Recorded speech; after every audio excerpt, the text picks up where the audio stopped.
ამ რეგიონისთვის და მათთვის. ბატონო, მამუკან დინარაძის გუშინო განცხადებაზე ვიტან კითხოთ. გუშინო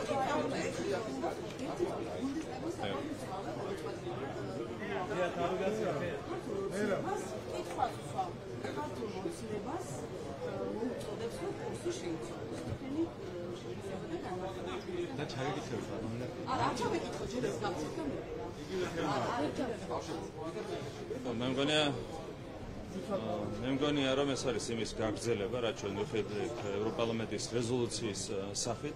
ჩვენთვის ყველა უსამართლო რეზოლუციას განცხადებას აქვს ჩალის ფასი, ძალიან კარგად უნდა ითქვას. ეს არის საარჩევნო პროცესებში გარე ჩარევის მცდელობა, თუმცა ამ გარე ჩარევას ვერ ექნება ვერავითარი ეფექტი. თავისთავად სამწუხარო არის ის, რომ გერმანიის ბუნდესტაგი, რომელიც ჩვენთვის ყოველთვის იყო ძალიან პატივსაცემი ინსტიტუცია, დღეს ჩართეს საარჩევნო პროცესში. საქართველოში ეს არ არის უბრალოდ სწორი. თუმცა კიდევ ერთხელ ვიტყვი, რომ ასეთ აქტებს ვერ ექნება ვერავითარი გავლენა საქართველოში არჩევნების შედეგებზე. ქართული საზოგადოება არის საკმარისად გამოცდილი იმისათვის, რომ თავად დამოუკიდებლად მიიღოს საკუთარი განათლება.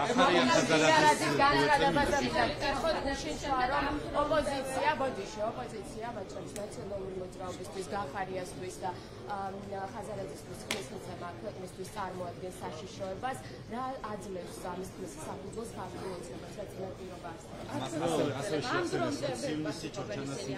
განცხადებას და ასევე გახარია რომ არჩევნებამდე შვიდ მსგავს თემებს მოეხებათ. საქმე არაფერი აქვს რეალურად, მე აბსოლუტურად ვიზიარებ რა თქმა უნდა იმ განცხადებას, რომელიც გააკეთა საპარლამენტო პროგრესის ლიდერმა და პარტიის აღმასრულებელმა მდივანმა, რა თქმა უნდა, ველოდა გახარიას პარტია არის გამორჩეულად საშიში პოლიტიკური სუბიექტები ამ ქვეყანაში. ერთმანეთი მიზეზის გამო, რაც ეხება ნაცმოძრაობას და ახალს, რომელიც შედგება ნაცმოძრაობის ასე ვთქვათ სახეებისგან, მათთან დაკავშირებით ყველაფერი ძალიან მარტივად იცის, ანუ მათ აქვს პირდაპირი კავშირი წინა რეჟიმთან, ხო წარმოადგენდნენ როგორც სახეები წინა რეჟიმს, მაშინდელ ხელისუფლებას.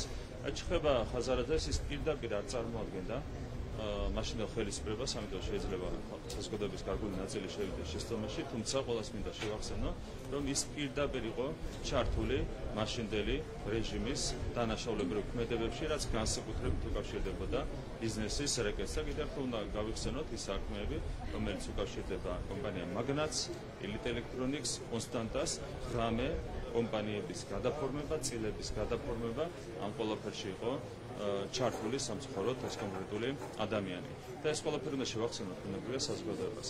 რაც შეეხება გახარიას, მე მისი ქმედებები მინდა კიდევ ერთხელ შეგახსენოთ, რაც გაიხსენა ასევე დინარაძემ, ის მიზანმიმართულად, როცა იყო შინაგანსაკუთრებათა მინისტრი, აკეთებდა ყველაფერს იმისათვის, რომ ერთმანეთთან დაეპირისპირებინა სახელმწიფო და მოქალაქეები, პოლიცია და ახალგაზრდები, ყველა შესაბამისი მოქმედება, რაც ის ახორციელებდა, სწორედ ამ მიზანს ემსახურებოდა, ეს იყო მისი დავალება, ის როგორც უცხოელი აგენტი, ისე მოქმედებდა, იღებდა დავალებებს და ეს დავალებები ემსახურებოდა ამ მიზანს, სახელმწიფო ინსტიტუტების, განსაკუთრებით სამართალდამცავი ორგანოების და მოქალაქეების ერთმანეთთან დაპირისპირებას. ამას უკავშირდებოდა ბანკში, რაც მოხდა, ამას უკავშირდებოდა, რაც მოხდა ლესტრიაში, ამას უკავშირდებოდა, რაც მოხდა ბასიანში, ამას უკავშირდებოდა, რაც მოხდა ისე მხრიდან 20 ივნისს და კიდევ ერთხელ შეგახსენებთ ჩორჩანას ამბავს და ამასე იმასაც შეგახსენებთ, რომ ამ ქმედებაზე არავითარი რეაქცია არ ჰქონდა მაშინ ნაცმოძრაობასთან დაკავშირებულ არც ერთ ტელევიზიას. რატომ? მარტივად გადაეკვარდნენ გახარიას, რომელიც იმართება ზუსტად იგივე ხალხისგან, რომლებისგანაც იმართება ნაცმოძრაობასთან დაკავშირებული ტელევიზიები, ესენი არიან უცხოელი ბატონები.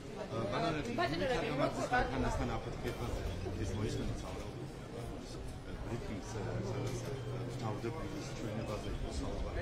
რეალურად გას ისწავლა თუნდაც იმ დროს არგამადის მანქანის უშუალოდ საქართველოს გამოჩენა ამის ძალიან ძალიან საინტერესოა. ჩვენებაში ასევე ითქვა, რომ გიორგი ქიფარის დაკვეთით მოქმედებდა და სააკაშვილის როგორ შეაფასებთ? ეს დეტალები არის ძალიან საინტერესო. თქვენ გახსოვთ, რომ ეს უმძიმესი პროვოკაცია მოხდა უშუალოდ არჩევნების წინ, არჩევნებამდე რამდენიმე დღით ადრე. და რა თქმა უნდა, საინტერესო დეტალია ის, რომ მართალია ეს ადამიანი ბოლომდე თავის ბრალს არ აღიარებს, მაგრამ პირდაპირ ხელს ადებს ათმოძრაობასთან დაკავშირებულ პირებს, მათ შორის უკრაინის ხელისუფლების ერთ-ერთ მაღალ ჩინოსანს. რა თქმა უნდა, ამას სჭირდება დამატებითი გამოძიება და ამას სჭირდება ასევე ძალიან დიდი სიფრთხილის გამოჩენა. წარმოიდგინეთ, რომ ადამიანს საქართველოში პირდაპირ ემუქრებოდა 18 წლიანი ციხე და ასე დროს ის ყვეც ეგრეთ წოდებული მწვანე საზღვარს ცდილობს საქართველოში შემოვიდეს უკანონოდ. ამ ხოლა რისკზე როგორ შეიძლება წავიდეს ადამიანი, ვის არ შემოდის საქართველოში მორიგი დავალების შესრულება. ხო, ეს არის ვარაუდი, რომელიც შეიძლება გამოითქვას დანარჩენი და დაადგინოს გამოძიება, მაგრამ კიდევ ერთხელ ეს ფაქტი თავისთავად მიანიშნებს იმას, რომ ჩვენ გვჭირდება მაქსიმალური სიფრთხილე. საარჩევნო პროცესი არ იმართება ძალიან მშვიდ გარემოში, უპრეცედენტო მშვიდ გარემოში, თუმცა კიდევ ორი კვირაა დარჩენილი. ყველაფერი უნდა გაკეთდეს იმისათვის, რომ საარჩევნო პროცესი ბოლომდე ასე მივიყვანოთ მშვიდ გარემოში. ამისათვის გვჭირდება პროვოკაციების პრევენცია, მათ შორის მძიმე პროვოკაციების პრევენცია, რაზეც გრძელდება საუბარი სხვათა შორის კოლექტიური ნაცმოძრაობის პარტიულ ოფისებში. სახელმწიფო იქნება მაქსიმალურად კონცენტრირებული იმისათვის, რომ არათუ მძიმე ერთ-ერთი პროვოკაცია ვერ მოაწყონ ამ ორი კვირის განმავლობაში. ევროკავშირი კრიტიკულად იყო განწყობილი საქართველოში მცხოვრები განმავლობაში დაკავშირებით, მათ შორის იყო საქართველოს მაგალითი და ამ პროზე ვერ მიიღეს მსგავსი დირექტივები. თქვენთვის ეს არის თუ არა პრიორიტეტი, რომ მათ ქონოდა კვლავ კრიტიკის გაგრძელება თუნდაც საქართველოს ნაწილში? ძალიან საინტერესო დეტალია, დაინიცირდა ევროკავშირში გამჭრელობის კანონი, იმის ანალოგიური კანონი, რაც ჩვენ მივიღეთ საქართველოში და რასაც მათ შორის ევროკავშირის წარმომადგენლებმა უწოდეს რუსული კანონი და პირდაპირ განმარტებით ბარათში უწერიათ ასეთი რამ, იმის გამო შეაჩერეს ევროკავშირში ანალოგიური კანონის მიღება, რომ მერე აღარ იქნებოდათ მორალური უფლებას საქართველოსთვის მოეთხოვათ ამ კანონის გამოხმობა. ეს ყველაფრის ილუსტრაცია, ანუ ხალხი პირდაპირ აღიარებს, რომ კანონი არის კარგი, მაგრამ იმის გამო, რომ საქართველოში ეს კანონი არ უნდა მოქმედებდეს, თავადაც არ იღებენ ამ კანონს. ეს ყველაფერი აშიშვლებს სინამდვილეში იმ ფარს, რაც ქართულ საზოგადოებას, საზოგადოების ნაწილს მოახვიეს თავს შარშან და შემდეგ უკვე წელს. სინამდვილეში კანონი, რომელიც ჩვენ მივიღეთ, არის კანონი გამჭრელობის შესახებ. თან ეს კანონი მიღებული იქნა, შეგახსენებ, კონკრეტული კონტექსტის გათვალისწინებით. ეს კონტექსტი იყო რა, რომ NGO-ების მონაწილეობით ორჯერ სცადეს საქართველოში რევოლუციის მოწყობა. შესაბამისად ამ ფონზე ეს კანონი, გამჭრელობის შესახებ კანონი, მართალია არ არის კანონი რევოლუციის წინააღმდეგ, მაგრამ არის კანონი რევოლუციების გამჭრელობის შესახებ. ჩვენ ყველას ვეუბნებით, მათ შორის კონკრეტულ უცხოურ სუბიექტებს. კი ბატონო, სცადეთ საქართველოში რევოლუციის მოწყობა, რა თქმა უნდა, ეს ცდილობები იქნება წარუმატებელი, მაგრამ კეთილი ინებეთ და თუ გინდათ საქართველოში სცადოთ რევოლუციის მოწყობა, ეს გააკეთეთ გამჭრვალედ. ეს სერია კანონში გამჭრელობის შესახებ, რომელსაც უწოდეს რუსული კანონი, ეს იყოს საუკუნის აფიორა, ასე შეიძლება თამამად უწოდოთ ამ პროცესს. ჩვენ ხშირად საუბრობთ იმაზე, რომ ასეთ პროცესებზე გავლენას ახდენს, არსებით გავლენას ახდენს გლობალური ომის პარტია. ის ფაქტი, რომ გადაიდო არჩევნების შემდგომი პერიოდისთვის ამ დასკვნის გამოქვეყნება, ეტყველებს ერთ რამეს.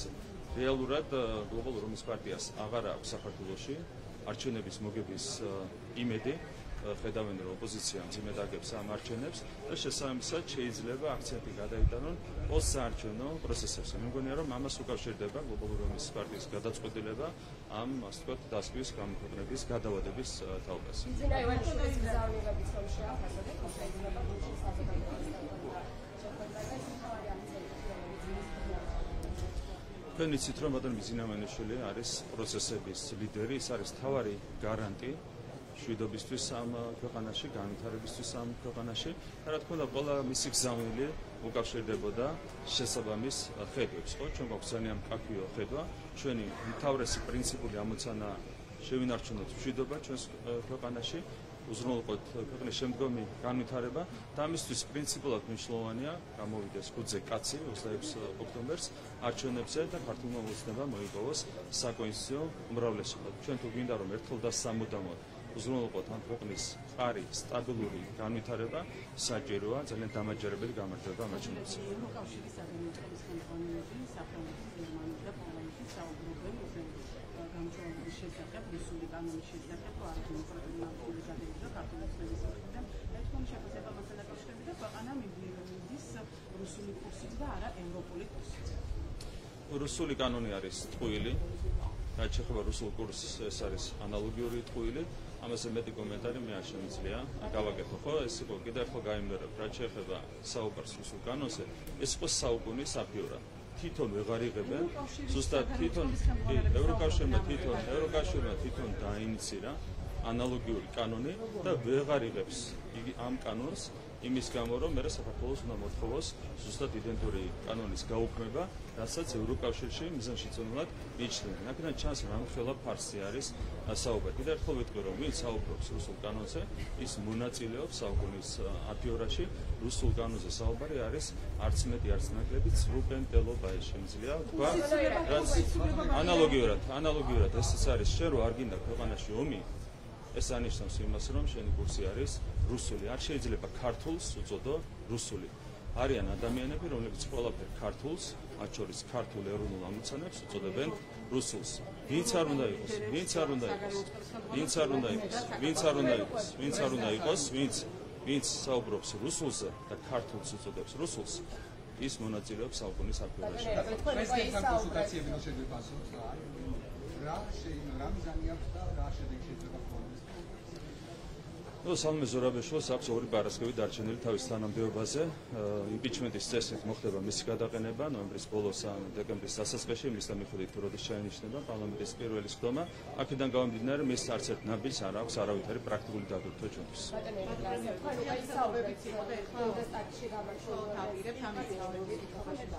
რა თქმა უნდა, მას შემდეგ რაც ქართული ოცნება მიიღებს 100 მანდატზე მეც საქართველოს პარლამენტში, ისიერად უკვე მეორე დღეს პირველი სხდომის გამართვის შემდეგ ახორციელდება პრეზიდენტის იმპიჩმენტი. რასაც აქვს სიმბოლური დატვირთვა, თქვენ იცით რომ ისედაც ერთი თვით იკვეცება მხოლოდ პრეზიდენტის უფლებამოსილების ვადა, მას ისედაც გასდის ვადა დეკემბერში. აქედან გამომდინარე იმპიჩმენტს აქვს არსებითად სიმბოლური დატვირთვა, თუმცა პრინციპულად მნიშვნელოვანია, რომ მოღალატემ არ დატოვოს სტანდარტულად პრეზიდენტის თანამდებობა. მან ეს თანამდებობა უნდა დატოვოს როგორც კონსტიტუციის დამღებმა, როგორც მოღალატემ. ეს უნდა გაფორმდეს საქართველოს პარლამენტის შესაბამისი გადაწყვეტილებით საქართველოს კონსტიტუციის შესაბამისად. გერმანიაში გამართულდა დებატებზე გაიმართება თავად გასული საკითხი, უდიდესი პროპაგანდის წინააღმდეგ გასული კანონპროექტი, რომელიც საქართველოში გამართულდა, აი თქვენ რომ შეაფასოთ, რატომ იყო ის თავარი საკითხი ამერიკაში? ჩვენი ერთ-ერთი მთავარი, ასე ვთქვათ, სლოგანი და დაპირება არის ეს, რომ მხოლოდ ღირსებით უნდა შევიდეთ ევროპაში და მხოლოდ იმ ფასილობების გაფრთხილებით, რომელიც არის მნიშვნელოვანი ჩვენი საზოგადოებისთვის, როდესაც თავს გახვევენ ასეთ რამეს, ხო, როგორც არის LGBT პროპაგანდა, ეს არის კატეგორიულად მიუღებელი. არ შეიძლება კონკრეტულმა ადამიანებმა ერთმანეთთან დააკავშირონ ისეთი ცნობები, როგორც არის ევროპა და LGBT პროპაგანდა.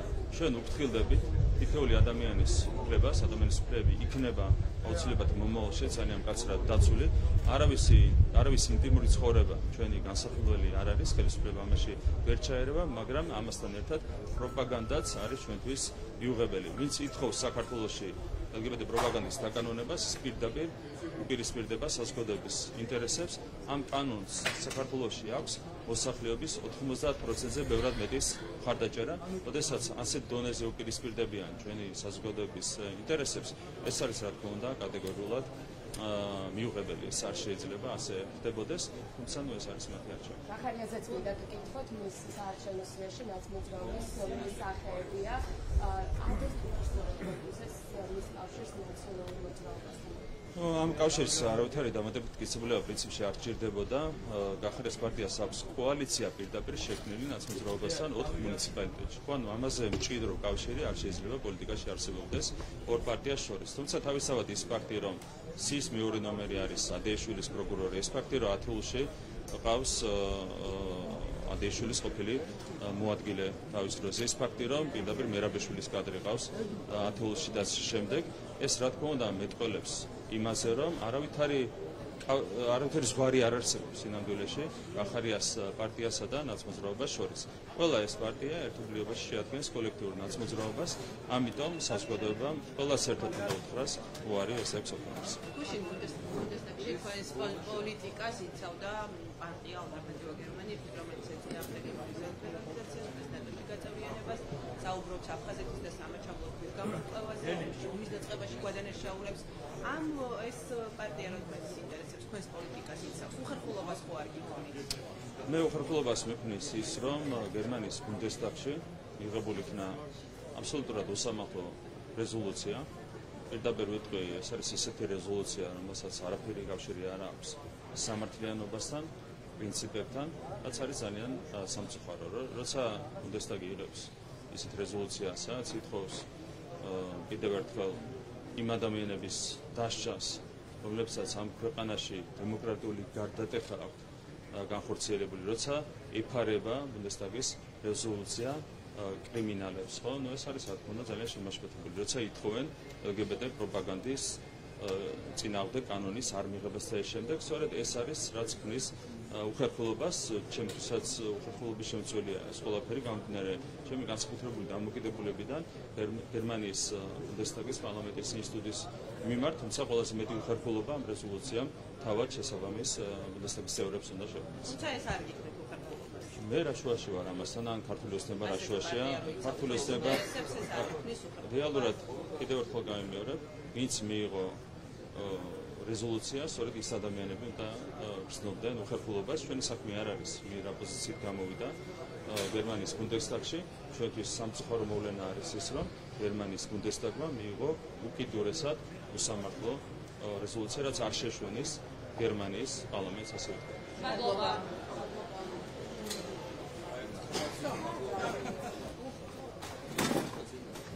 ეთოს